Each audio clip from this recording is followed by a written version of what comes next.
It is time for the usual Duel Links upcoming updates for the month of May, June, July. No, it's May. Words, it's hot. I'm losing my mind. It is what it is.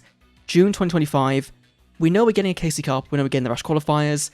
So it's probably going to be a bit of a light month overall. Last year, of course, we had Yuka's event. So a Rush Duel event should probably be on the cards. And we'll talk about the BANLIST, talk about the new update to character duels as well. Because both of those are, of course, fairly positive. So let's dive into the brand new updates for Duel Links for June 2025. So, of course, with the World Championship qualifiers, which again is 2 weeks of not really much happening in game, right? We're going to get some new ranked awards. Those would be cool, hopefully, fingers crossed. But this is just like, it's boring until stage 2, especially like for Rush. But I guess like it is what it is, right? You can't have every month be a complete banger. Then we've got Tour Guide's Mission Bingo with the UR Tyrant Farm, which I believe is a card we've got already, so not the most exciting thing in the world. Maybe not. Maybe there's more Tyrant cards we haven't got yet, so we'll take a look at that in a minute. We've then got mid-June, Alistair Rerun. Okay, that does make sense. Cool. We've got the Bugger Off Retrain. That's fun. And Time Reloader, which I thought was a card used by a 5Ds character. But maybe I'm getting that confused. Sure, okay. Then on to late June, Duelist Road VRAINS. Okay, so this is really big because we've been missing on this one since December. Right, last year we should have got the Garage Cap early in the year, and then VRAINS level 40 alongside this in December, based on 2024, 2023, 2022, 2021, and so this happening now is really, really big, because it probably does mean we're getting a cap increase, which is so sorely needed for that world. Now, the downside is I don't think they'll do anything else this month. Yeah, that's literally going to be it. Okay, I can already tell Reddit, Duel Links meta comments are going to be going crazy over the lack of a character. Let's talk about that further. But of course, new card-wise, we have the Tyrant Farm, which is an old card from the Tactical Tournaments, which, okay, hasn't seen play, so isn't really going to matter. Bugroth MK11, I've never actually read. It requires Umi. Maybe we get a cool skill for like Mako or something, but this feels really weird, right? So like, it can pop a card. Great, it attacks directly. It does quite a bit, but it's not a good card at all, right? It's like, it feels like if you were playing Sealed, this would not be that bad. I think that's how you kind of look at it. Then, Time Reloader. During the main phase, if monster on the field is flipped face up, you can special summon this card from your hand, then change one face of monster to your field in face on defense mode. So, this would also trigger with your opponent doing things with skills, right? I believe. So, if their skill plays card face down, they flip it up, you can then summon this out from your hand. Which, yeah, that's solid, right? Giving you a bit of a wall. And then, if this card is flipped face up itself, you bring back a guy from your graveyard in defense mode, and then book a moon your opponent's monster. Yeah, like, I don't think it's going to be, winning any awards for, like, being a crazy card, but this seems fairly cool, if not niche, right? But it's just, like, more generic machine support, which Alistair kind of has become that default machine character, so cool, but not really going to be winning any awards. We did have the big VRAINS World Duelist Road, which, as we saw last year, should have been in December with a cap increase, but now it's into June. So we've got about a 6-month delay, which is, it's not like the end of the world, right? And I think if you could like look at this being 6 months as well, then having this being in June would have been later on. So like, it's fine. Now, I was really hoping we'd just go and do like Blue Maiden, right? We'd go get a new character for VRAINS World and then do Duelist Road rerun stuff after that, right? But no, it seems like they're going this route. Now, could they bring an All-Star in this event? Yeah, I think there's one that works, and it's Revolver in his Season 1 design. He's the only real character that we've got in Duel Links that's different from their original form when they were shown in the anime. So, Revolver as an All-Star would make a ton of sense, but given it's not been announced, I don't really think we'll get it. I think they'll save that for, you could even save that for when we get Blue Maiden, like we get a Blue Maiden unlock and then a rerun happens. But maybe she'll be an All-Star, given Soulburn and Flame was, but she's a bit different from Soulburn and Flame. They can give more Mantis cards because there's only a couple in the game already, so like, it is going to be cool, right, to get more support for, Playmaker, like a Salamangreat, Goki, there's the modern Goki support could come, Trickstar potentially giving more light stage would be neat, Altergeist as well could be giving more copies of the one that's in Level Up Awards. I believe it's like the Multifaker, I think that's the one, could also be really cool, and you never know with the box, right, they could give skills for like almost all of the characters in that world, and that could be really, really big. Now, if we don't get the cap increase, then that makes it way worse, and it is still a bit disappointing that we've not got a character in June. If we look at this year so far, we've had Nash in January, then March was technically 3.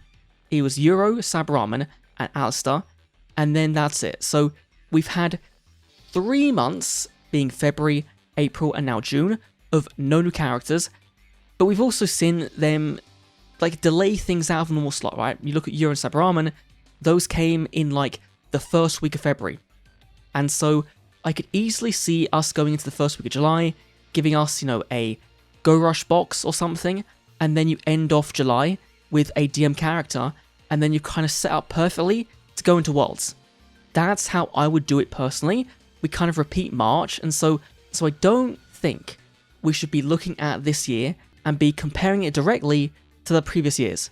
Because clearly, with the introduction of All-Stars and the fact the game is kind of getting a bit long in the tooth, and they're not going to be doing all these filler characters, they seem to be going, you know what, we'll go and get into voice lines, we'll actually bring in All-Stars for characters we know are going to make us some money, right? Like, that's going to be their logic for this year.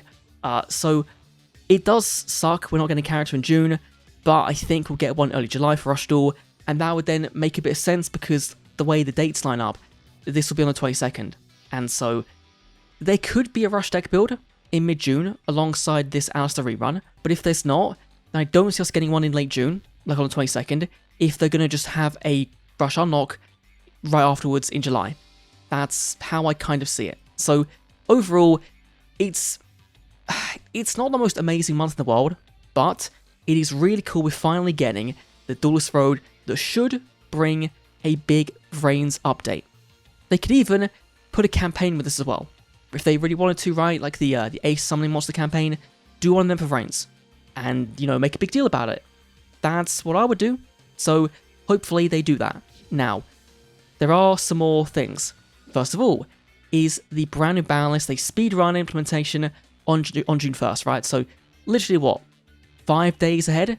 Proving they can do it when it suits them, which is kind of annoying. So, of course, the big thing is hitting FTKs, right? Stardust came out. Aside from the fact the skill is bonkers pushed and, can set up multiple Quasars and Supernova, and you've got a very big board that's very easy to go into, they also had an FTK. In fact, I believe there was 2. And so this was kind of like your main one, right? The Cavalry one.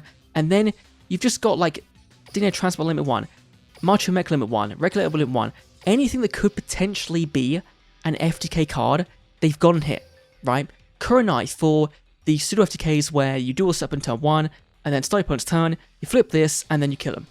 Right, like it does suck that we are getting so many cards hit on the ban list because of FTKs, when Konami could take measures to actually reduce them happening in the first place, right? You look at things like making it a default rule in the game where you can't deal burn damage on turn 1 unless your skill allows it.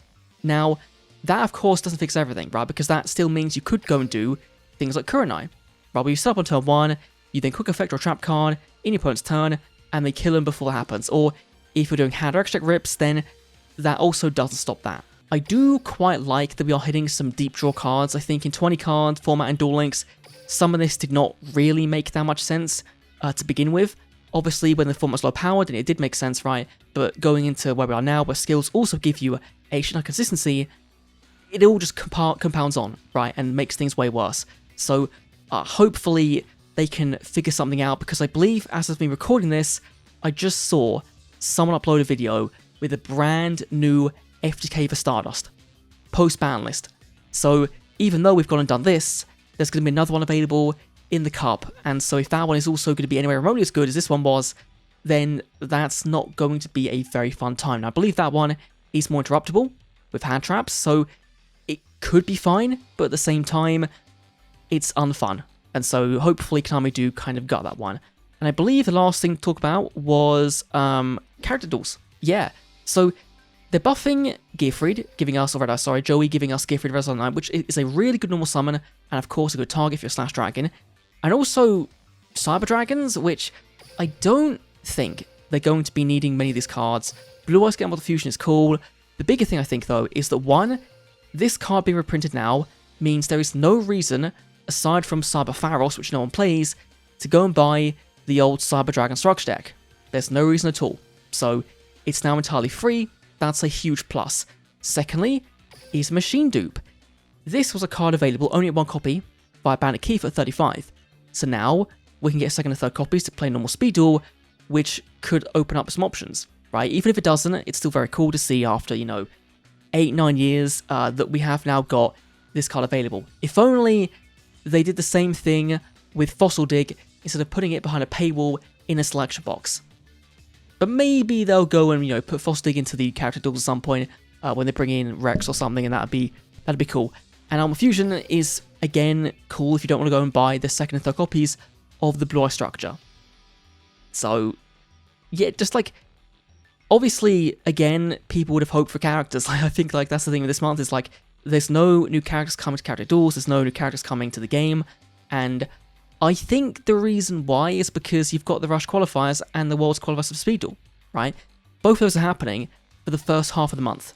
And so Konami really want you playing in both those formats and playing as much as possible, right? So giving a reason to not play standard ranked immediately, I think is why they haven't gone and given us new characters. So I would hope that for July, we get characters in this format, new ones. Give me 2 or 3 new characters, or maybe one for each world would be big, but also they've got a balance, giving out the free cards or not.